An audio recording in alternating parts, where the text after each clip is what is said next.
Marilah berdoa dalam nama Bapa dan Putra dan Roh Kudus. Amin. Amin. Tuhan Allah Bapa yang Maha Kasih, begitu besar kasih-Mu bagi kami sehingga Engkau mengutus Yesus untuk datang ke dunia, wafat di kayu salib dan bangkit dengan jaya dan mulia untuk mendamaikan kami manusia-manusia berdosa dengan Allah Bapa. Pada hari ini kami akan mendengarkan dan merenungkan sabda Yesus. Semoga dengan bantuan Roh Kudus kami dimampukan untuk menangkap pesan-pesan yang penting dan berguna bagi kelangsungan hidup kami. Dikaulah Allah kami yang hidup dan berkuasa kini dan sepanjang segala masa. Amin. Tuhan bersamamu Dan bersama bersama rohmu. rohmu. Inilah Injil suci menurut Yohanes. Dimuliakanlah Tuhan. Sesudah bangkit dari antara orang mati, Yesus menampakkan diri kepada murid-muridnya di pantai Danau Tiberias. Ia menampakkan diri sebagai berikut. Di pantai itu berkumpul Simon Petrus, Thomas yang disebut Didimus, Nathanael dari Kana yang di Galilea, anak-anak Zebedeus, dan dua orang murid Yesus yang lain. Kata Simon Petrus kepada mereka, "Aku pergi menangkap ikan." Kata mereka kepadanya, "Kami pergi juga dengan engkau." Mereka berangkat lalu naik ke perahu, tetapi malam itu mereka tidak menangkap apa-apa.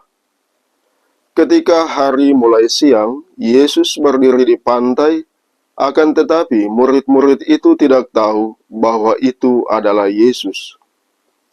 Kata Yesus kepada mereka, "Hai anak-anak, adakah kamu mempunyai lauk pauk?" Jawab mereka, "Tidak ada." Maka kata Yesus kepada mereka, "Tebarkanlah jalamu di sebelah kanan perahu, maka kamu akan memperoleh." Lalu mereka menebarkannya, dan mereka tidak dapat menariknya lagi karena banyaknya ikan. Maka murid yang dikasihi Yesus berkata kepada Petrus, "Itu Tuhan." Ketika Petrus mendengar bahwa itu adalah Tuhan, maka ia mengenakan pakaiannya, sebab ia tidak berpakaian, lalu terjun ke dalam danau. Murid-murid yang lain datang dengan perahu, karena mereka tidak jauh dari darat, hanya kira-kira 200 hasta saja, dan mereka menghela jala yang penuh ikan itu. Ketika tiba di darat, mereka melihat ada api arang, dan di atasnya ada ikan serta roti.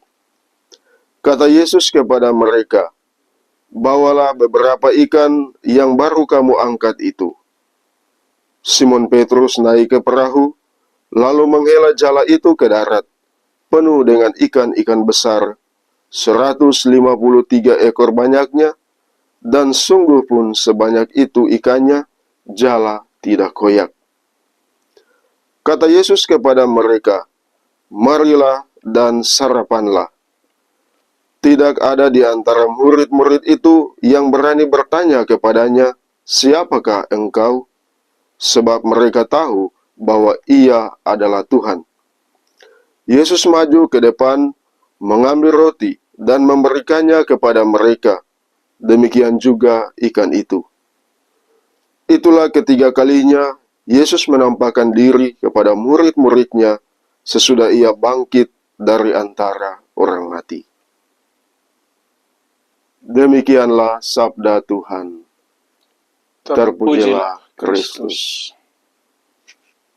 Bapak, Ibu, saudara-saudariku yang terkasih dalam Tuhan kita Yesus Kristus, bacaan Injil pada hari ini mengisahkan kepada kita tentang Yesus menampakkan diri kepada para murid untuk ketiga kalinya. Dan ia menampakkan diri kepada Simon Petrus, kepada Thomas, kepada Nathanael, anak-anak Zebedeus, dan beberapa murid lainnya di Danau Tiberias. Dan apa yang terjadi?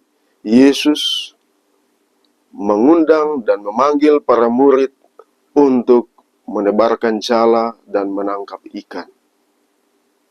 Dan ketika semalam-malaman mereka tidak mendapatkan apa-apa, tetapi pada saat mereka mendengarkan kata-kata Yesus, maka di sanalah terjadi mujizat. Mereka kemudian mendapat begitu banyak ikan. Dan di dalam peristiwa penampakan itu pula, Yesus mengundang dan memanggil para murid-Nya untuk makan bersama-sama. Bapak, Ibu, saudara-saudariku yang terkasih di dalam Tuhan kita Yesus Kristus, kita baru saja merayakan Paskah kebangkitan Tuhan Yesus. Hal ini mau mengungkapkan kepada kita bahwa Dia benar-benar telah bangkit dari antara orang mati. Dan kebangkitannya itu amat berarti bagi kita karena membawa damai dan sukacita. Dan yang terjadi khususnya pada bacaan Injil hari ini, Tuhan membawa sukacita karena Ia hadir dalam kehidupan para murid. Meskipun Ia telah beralih dari dunia, namun Ia tetap ada senantiasa menyertai para murid. Bahkan Ia mengenal dan mengetahui kebutuhan para murid, dan Ia hadir untuk memenuhi kebutuhan mereka. Kita pun dalam hidup kita memiliki berbagai macam kebutuhan hidup. Dan kita mestinya percaya bahwa semuanya itu bisa terwujud dan terpenuhi apabila kita percaya kepada Tuhan Yesus yang telah bangkit dari antara orang mati. Semoga di dalam hidup kita, dalam keluarga, dalam lingkungan gereja, di tempat kerja kita, semoga dengan persoalan-persoalan, juga kebutuhan-kebutuhan hidup kita, kita pasrahkan kepada Tuhan dan memohon supaya Tuhan senantiasa hadir bersama dengan kita. Dan itu hanya mungkin kalau kita percaya bahwa Yesus yang telah wafat itu benar-benar bangkit dan senantiasa membawa damai dan sukacita bagi kita semua. Tuhan memberkati kita sekalian. Amin. Tuhan Allah Bapa yang Maha Kasih, kami bersyukur dan berterima kasih kepadamu karena Yesus Putramu senantiasa hidup dan hadir bersama-sama dengan kami. Ia membawa damai dan sukacita bagi kami. Semoga kami senantiasa percaya dan beriman kepada Tuhan dalam setiap pergumulan-pergumulan, kesulitan, dan kebutuhan hidup kami. Sehingga dengan demikian, kami sungguh-sungguh menemukan bahwa Tuhan tidak pernah meninggalkan kami dan senantiasa menyertai kami dalam setiap perjalanan hidup kami. Inilah doa yang kami panjatkan kepadamu dengan pengantaran Kristus Tuhan kami. Amin. Tuhan bersamamu dan bersama rohmu. Berkat Allah yang Maha Kuasa selalu dan senantiasa menyertai, melindungi dan memberkati saudara-saudara sekalian, Bapa dan Putra dan Roh Kudus. Amin.